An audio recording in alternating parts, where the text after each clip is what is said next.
Family and friends, please join me in welcoming our speaker, Fareed Rafiq Zakaria.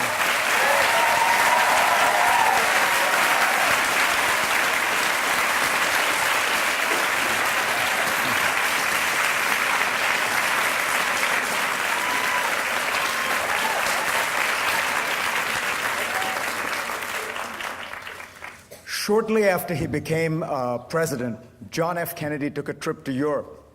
He had to consult with the leaders of Britain and France and Germany about the problems of the Cold War and Western democracies. We got back, he realized the trip had met with some success, some problems. It had all been a sideshow. As he walked down the steps of Air Force One, somebody asked him, "How did it go, Mr. President?" And he said, "I realized I am the man who accompanied Jacqueline Kennedy to Europe. I am the man who spoke after Barbara Walters at this graduation."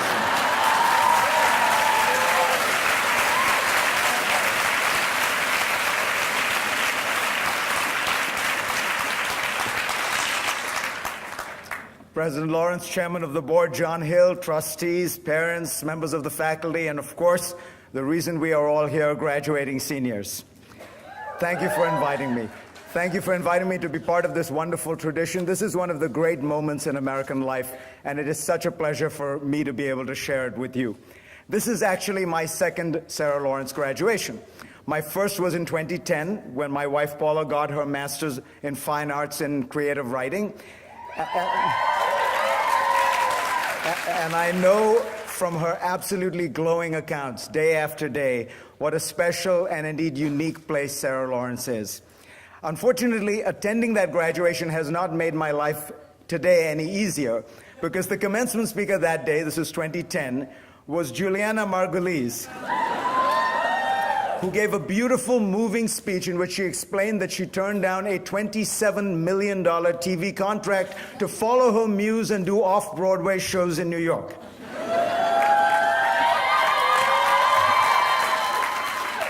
So I'm not going to be able to match that tonight. And I got to tell you quite honestly, I don't think I could. I have occasionally turned down a nice speaking fee to stay home with my kids, but I have never gone through that kind of moral stress test. If I were, I would fail. I just wanted you to know. In preparing for this talk, it came to my attention that I know some of the people graduating. Actually, I know the parents. That's when you know you've passed a certain age. You see, I still think of myself as vaguely postgraduate, and then I get these emails from people telling me that their children or their nieces are graduating, and I realize, okay, this is the time you start stocking up on the Metamucil. There's actually nothing like having young kids to remind you how old you are. Our 6-year-old Sophia recently learned in school that there was a time in human history when salt was the most precious thing in the world. So she tells me that and then pauses and says, "Daddy, when you were young, was salt very expensive?"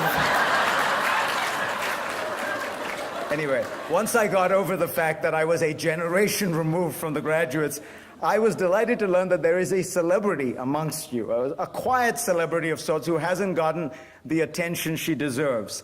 Nadia Rahman is graduating from Sarah Lawrence this year. Now, many of you know her as a lovely and talented person, but did you know that Nadia is the world's most important math student? You see, in 2004, at age 12, she did badly in a math test, was very shaken up by this. Imagine South Asian kid does badly in math. You know? She asked her cousin for help, but he lived thousands of miles away, so they decided to do it online using a virtual blackboard. The cousin was Sal Khan, and that blackboard is, of course, the beginning of Khan Academy.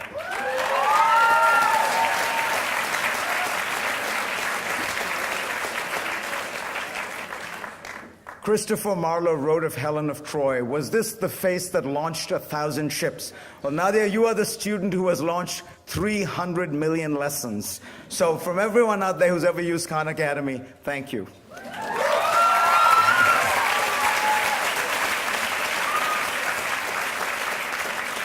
And I suppose we should thank Sal as well, who's in the audience. You are graduating from Sarah Lawrence, the quintessential liberal arts college, at an interesting moment in history. It's a time when the liberal arts are honestly not very cool. You know what you are supposed to do in America these days. You are supposed to study computer science, code at night, start a company, take it public, and get rich, right? But if you really want to branch out and go crazy, you could major in mechanical engineering. What you are not supposed to do is study the liberal arts. Now, this is not really a joke anymore. The governors of Texas, Florida, and North Carolina have all announced that they do not intend to spend any more taxpayer money subsidizing the liberal arts. Florida's Governor Rick Scott says, "Is it in the vital interests of the state to have more anthropologists? I don't think so." Even President Obama recently urged students to keep in mind that a technical training would be far more valuable than a degree in art history. Majors like English that were once very popular, they're highly respected, I believe Barbara Walters' major, are now in steep decline. Now, you know, I can understand these concerns about liberal arts because I grew up in India in the 1960s and 70s. A technical training was seen as the key to a good career.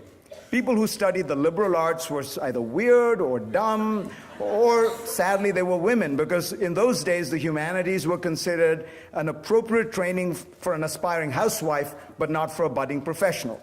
Now, if you were bright, you studied science, so I did. I even learned computer programming in India in the 1970s. Not very relevant to computer programming today.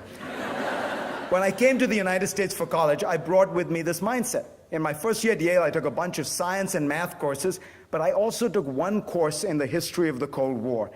That woke me up and made me recognize what my real passion was. I dove into history and English and politics and economics, and have stayed immersed in them ever since. Now, in thinking about my own path, I hope to give you some sense of what the value of a liberal education is. But first, a point of clarification. A liberal education has nothing to do with liberal in the left-right sense of the word. It also does not ignore the sciences. From the time of the Greeks, physics and biology and mathematics have been integral, absolutely integral, to a liberal education, just as much as history and literature. For my own part, I've kept alive my own interest in science and mathematics. A liberal education, and this was Cardinal Newman's definition in 1854, is a broad exposure to the outlines of knowledge for its own sake, rather than to acquire skills to practice a trade or do a job. And there were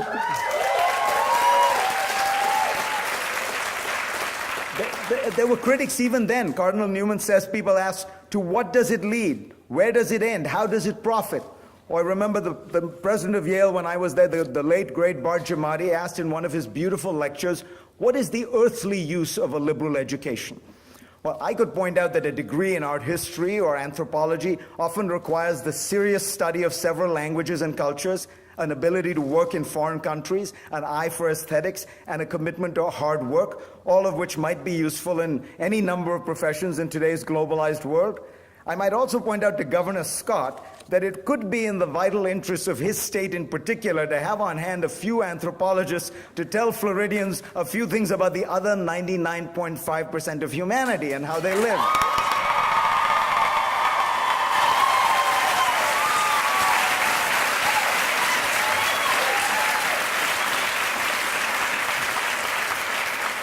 But for me, the most important earthly use of a liberal education is that it teaches you how to write. In my first year in college, I took an English composition course. My teacher was an elderly Englishman with a sharp wit and an even sharper red pencil, and he was tough. I realized that coming from India, I was pretty good at taking tests, at regurgitating stuff that I had memorized, not so good at expressing my own ideas. And over the course of that semester, I found myself beginning to make that connection between thought and word. I know I'm supposed to say that a liberal education teaches you how to think, but for me, thinking and writing are inextricably intertwined. The columnist Walter Lippmann was once asked what he thought about a particular topic. And he said, I don't know what I think about that one. I haven't written about it yet. I find that when I start to write, my thoughts turn out to be a jumble of incoherent, half-baked impulses that have been strung together with lots of logical gaps. It is the act of writing that forces me to clarify them, to figure out what I really think.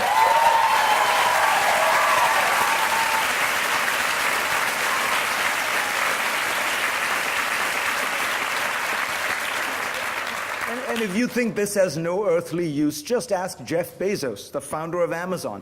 Bezos insists that his senior executives write memos, often as long as 6 printed pages, and he begins senior management meetings with a period of quiet time, sometimes as long as 30 minutes, while everyone reads the memos and makes notes on them.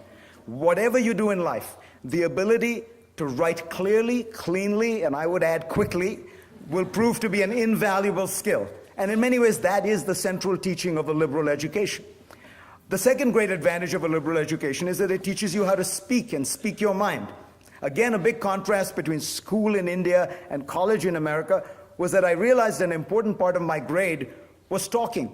My professors were going to judge me on the process of thinking through subject matter, presenting my analysis and conclusions out loud. The seminar, which is in many ways at the heart of a liberal education and at the heart of this college, teaches you that. Teaches you to read, analyze, but articulate. And being articulate is reinforced in the many extracurricular activities that surround every liberal arts college. Theater, debate, political unions, student government, even protest groups. Right? You have to get people's attention and convince them of your cause. Speaking clearly and concisely is a big advantage in life. You have all surely noticed that when somebody from Britain gets up and talks in class, he gets 5 extra points, right?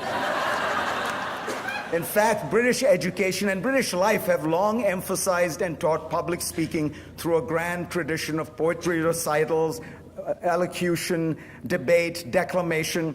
It all makes a difference. The accent helps too, of course. The final strength of a liberal education is that it teaches you how to learn. I now realize that the most valuable thing I learned in college was not any specific set of facts or piece of knowledge, but rather how to acquire knowledge. I learned how to read an essay closely, find new sources, search for data to prove or disprove a hypothesis, figure out whether an author was trustworthy. I learned how to read a book fast and get its essence, an invaluable skill. And most of all, I learned that learning was a pleasure. It was an adventure. Whatever job you take, I guarantee you, the specific stuff you have learned at college, whatever it is, will prove mostly irrelevant or quickly irrelevant. Even if you learned to code, but did it a few years ago before the world of apps, you would have to learn anew. And given the pace of change that is transforming industries and professions these days, you need that skill of learning, relearning, and retooling all the time. So these are a liberal education strengths, and they will help you move through your working life. Of course, if you really want to be successful professionally, you will have to put in the hours, be focused, disciplined, work well with others, and most of all, get lucky. But you know what? That would be true for anyone, even engineers. I kid you, of course. Remember, I'm from India. Some of my best friends are engineers. But honestly, I think that the important thing we all have to recognize is that education is not a zero-sum game. Technical skills don't have to be praised at the expense of the humanities. Computer science is not better than art history. Society needs both, often in combination. If you don't believe me, believe Steve Jobs, who said, "It is in Apple's DNA that technology alone is not enough. It is technology married with liberal arts, married to the humanities, that yields us the result that makes our hearts sing." That marriage between technology and the liberal arts is now visible everywhere. 20 years ago, tech companies might have been industrial product manufacturers. Today, they have to be at the cutting edge of design, marketing, and social networking. Many other companies focus much of their attention on these fields because manufacturing is increasingly commoditized, and the value add is in the brand, how it is imagined, presented, sold, conceived, marketed. And then there is, of course, America's most influential industry, which exports its products around the world, entertainment, which is driven at its core by stories, pictures, and drawings. Did I mention that Juliana Margulies turned down a $27 million contract? And rumor has it that Barbara Walters has done all right. You will notice that so far I have spoken about ways that a liberal education can get you a job. That is important, but it is not the only virtue. You need a good job, but you also need a good life. Reading a great novel, exploring a country's history, looking at great art and architecture, making the connection between math and music, All these are ways to enrich and ennoble your lives. In the decades to come, when you become a partner and then perhaps a parent, make friends, read a book, listen to music, watch a play, these experiences will be shaped and deepened by your years here. A liberal education also makes you a good citizen. The word liberal comes from the Latin word liber, which means free. At its essence, a liberal education is an education to free the mind from dogma, from control, from constraints. It is an exercise in freedom. That's why the American founding fathers so believed in it so passionately. Benjamin Franklin, the most practical of all the founders and a great inventor and entrepreneur in his own right, proposed a program of study for the University of Pennsylvania that is essentially a liberal arts education. Thomas Jefferson, in his epitaph, asked that it not be mentioned that he was President of the United States, but his epitaph proudly mentions that he founded the University of Virginia, another quintessential liberal arts college. Now, there is a calling even higher than citizenship that a liberal education prepares you for. Ultimately, a liberal education is about being human. More than 2,000 years ago, the great Roman lawyer, philosopher, politician Cicero explained why it was important that we study for its own sake, not to acquire a skill or a trade, but as an end unto itself. We do it, he said, because that is what makes us human. It is in our nature that we are drawn to the pursuit of knowledge. It is what separates us from the animals. Ever since we rose out of the mud, we have been on a quest to unravel the mysteries of the universe and to search for truth and beauty. So as you go out into the world, don't let anyone make you feel stupid or indulgent in having pursued your passion and studied the liberal arts. You are heirs to one of the greatest traditions in human history, one that has uncovered the clockwork of the stars, created works of unimaginable beauty, and organized societies of amazing productivity. In continuing this tradition, you are strengthening the greatest experiment in social organization in the history of the world, democracy. And above all, you are feeding the most basic urge of the human spirit, to know. How's that for a defense? Ladies and gentlemen,